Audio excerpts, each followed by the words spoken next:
గోంగూర పచ్చడి అచ్చు అమ్మలు నానమ్మలు చేసినంత టేస్ట్ రావాలంటే నేను చెప్పినట్టు చేయండి. అది కూడా రోట్లో వేయకుండా చాలా టేస్టీగా చాలా సింపుల్గా చేసుకోవచ్చు.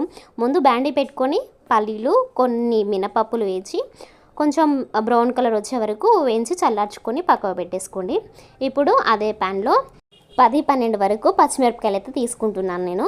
ఎందుకంటే గోంగూర పులుపు ఉంటుంది కాబట్టి కొంచెం కారం ఎక్కువగానే పడుతుంది. మీరు కారాన్ని బట్టి కూడా అడ్జస్ట్ చేసుకోవచ్చు.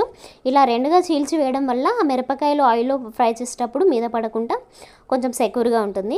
ఇందులో టేబుల్ స్పూన్ వరకు ఆయిల్ పోసుకొని ఇంకోసేపు ఫ్రై చేసుకొని, బాగా ఫ్రై కావద్దు, కొంచెం లైట్గా ఫ్రై కాగానే దాంట్లో కొద్దిగా నువ్వులు వేసి చిటపట అనేదాకా ఉంచి తీసి పక్కకు పెట్టేసుకోండి. మిరపకాయలు బాగా ఫ్రై చేసుకోకూడదు, గుర్తుపెట్టుకోండి. మిరపకాయలు తీసి పక్కకు పెట్టేసుకోండి. ఇప్పుడు అదే ప్యాన్లో టేబుల్ స్పూన్ వరకు అయితే ఆయిల్ పోసుకోండి. ఆయిల్ వేడిన తర్వాత కడిగి పెట్టుకున్న వాటి 100 గ్రాముల వరకు నేను ఇక్కడ గోంగూరను కూడా వేసుకుంటున్నాను. దాంట్లోనే ఒక టమాటా కూడా వేసి కలిపేసుకొని ఒక 5 నిమిషాల వరకు అలా మగ్గించుకోండి.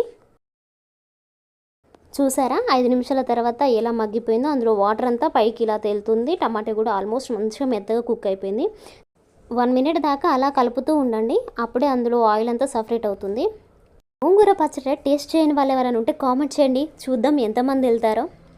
ఇప్పుడు 1/2 టీ స్పూన్ వరకు పసుపు వేసుకొని స్టవ్ ఆఫ్ చేసుకొని ఒకసారి కలిపేసి అది చల్లారేదాకా వెయిట్ చేయండి.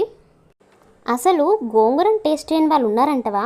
ఉంటే ఇప్పుడే టేస్ట్ చేయండి, ఎందుకంటే అంత టేస్టీగా ఉంటుంది. టేస్ట్ చేశాక మీరే అంటారు, అబ్బా ఇన్ని రోజులు ఎలా మిస్ అయిపోయాం ఇంత మంచి టేస్ట్ అని.